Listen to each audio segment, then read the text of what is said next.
కాంటెక్స్ట్ని బట్టి మారుతుంది. అయితే కాంటెక్స్ట్ని ఎలా నిర్ణయిస్తావు?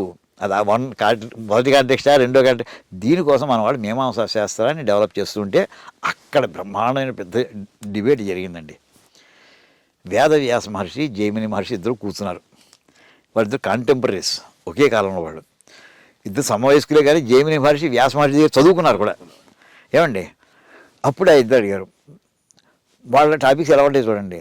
వేదం యొక్క ప్రయోజనం ఏమిటి అని ప్రశ్న పెట్టుకున్నారండి.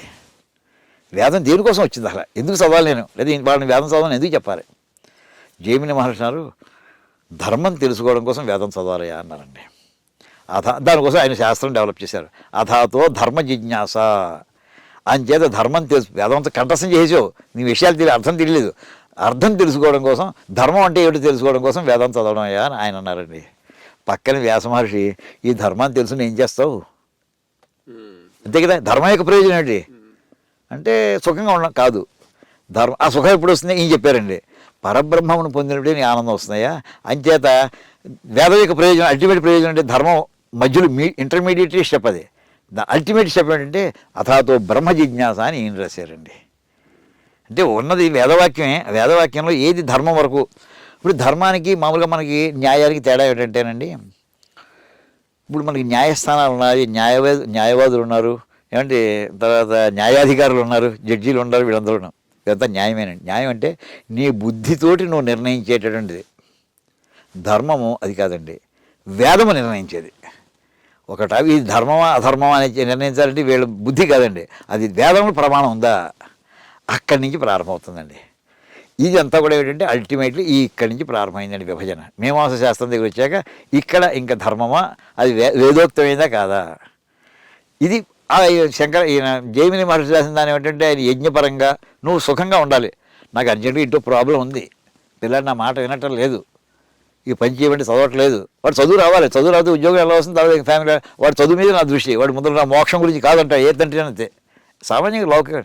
వాడి ఇమ్మీడియట్ ప్రాబ్లమే వాడి ప్రాబ్లం అండి, ఎటర్నల్ ప్రాబ్లం, మోక్షం వాడి తండ్రికి ప్రాబ్లం కాదు సార్.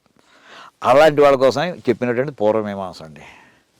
ఇగో ఈ వ్రతం సత్యనార్థం చేసుకోవయ్యా, లేదా తిరుపతి వెళ్ళి రావయ్యా, అక్కడ ఈ ప్రదక్షిణాలు చేయవయ్యా, ఆ మహానుభావుని దర్శనం చేసుకోవయ్యా, ఇలా చెప్పేటటువంటి అన్నీ కూడా పూర్వమీమాంసా శాస్త్రం. ఇది వేదంలో భాగం కాదు. వేదం శాస్త్రం సెపరేట్ టాపిక్. ఇది రిటర్న్, ఇందాక వాళ్ళు విన్నది వేదం మంత్రాలు కూడా విన్నవి, శృతులు ఇవన్నీ కూడా వీళ్ళు రాసినటువంటివి, రచించినవి.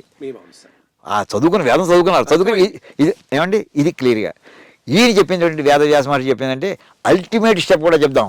వేదం యొక్క అల్టిమేట్ ఏంటంటే ఇవి చెప్పుకుంటూ రావడం కాదయ్యా, పరబ్రహ్మాన్ని పొందాలయ్యా, ఎటర్నల్ హ్యాపీనెస్. ఇది నీకు టెంపరీ హ్యాపీనెస్. కుర్రాడు నీ మాట విన్నాడు, ఈ ఏడాది పరీక్ష పేస్ అయ్యాడు, మళ్ళీ ఏడాది వింటాడని గ్యారంటీ ఏంటి, చదవడం మారిపోతుంది. ఇది టెంపరీ, ఈ జన్మలో సుఖం వచ్చేది, మళ్ళీ జన్మలో సుఖం వస్తుందో రాదో అప్పుడు చూద్దాంలే అని పోస్ట్పోన్ చేసాడు. ఎంత పూర్వమీమాంస జైమిని వెళ్ళిపోతుందండి. అలా కాదు, జన్మలకి అతీతంగా ఎన్ని జన్మలైనా సరే ఎప్పుడు పర్మనెంట్గా ఎటర్నల్గా హ్యాపీగా, అలా జన్మ అనేది ఉండకూడదయ్యా, ఈ జన్మలోనే దేవుడిని చూసేయాలయ్యా, ఆనందంలోకి వెళ్ళిపోవాలయ్యా. ఆ మార్గం ఏంటి, దాని ఉత్తరమీమాంస మార్గం అండి. రెండింటికి ఆధారం వేదంలో వాక్యాలే. ఆయన అవి తీసుకున్నారు, ఈయన ఇవి తీసుకున్నారు. ఈయన తీసుకున్న వేదవ్యాస మహర్షి ఉపనిషత్తులు ఆధారంగా పెట్టుకుని ఈయన వెళ్ళారు. మిగతా సంహితలు, బ్రాహ్మణము, ఆరణ్యకము బేసిస్గా పెట్టి జైమిని మహర్షి వెళ్ళారండి. ఇవి చెప్పిన తర్వాత నెక్స్ట్ ఎలా చేయాలి, ఇప్పుడు యజ్ఞం చేయమంటున్నావు అయ్యా జైమిని, ఎలా చేయలేను, దానికోసం శాస్త్రం రాశారు. అది పేరు కల్పశాస్త్రం అండి. కల్పం ఇందాక చెప్పినటువంటి దాంట్లో ఇది అయ్యా, ఇది మళ్ళీ ఎప్పుడు పడితే అప్పుడు చేసేయచ్చా, టైం చూసుకోవాలి కదా, ముహూర్తం పెట్టుకోవాలి కదా, ముహూర్త జ్ఞానం కావాలి కదా అంటే జ్యోతిషం అంతర్భాగం చేశారండి. అంటే ఏదో ఒక మనం ఏదైనా యజ్ఞం చేద్దాం అనుకున్నాం, మంచి మా గుళ్ళో దేవాలయ ప్రతిష్ఠ చేద్దాం అనుకున్నాం, ఏ రోజు అమావాస్యను మనం చేసాం, ఏదో మంచి రోజు చూసుకుంటాం. మంచి రోజు ఎవరు చెప్పాలి, అది మంచి నెల మూఢం కాకుండా ఉండాలి, అంటే మనం వాడి పదాలే అవి చెప్పడం కోసం జ్యోతిష్యాన్ని కూడా ఒక వేదాంగ శాస్త్రంగా చేశారండి. అయితే ఇందాక వాక్య నిర్మాణంలో ఏమయ్యా అది ఒక ఉత్పలమాల చదివినట్టుగా ఉంది, ఇదో చంపకమాల చదివినట్టుగా ఉంది అని ఛందస్సు వచ్చిందండి. ఆ కాంటెక్స్ట్ని బట్టి ఛందస్సులు వాడడం జరిగిందండి. ఇలా ఈ 6 శాస్త్రాలు వేదాంగాలు ఏర్పడ్డాయండి. ఇప్పటికీ వేదంలో ఒక వాక్యం ఏమిటో అర్థం చేసుకోవాలంటే ఈ 6 చదివిన తర్వాత అప్పుడు నీకు అర్థం అవుతుందయ్యా.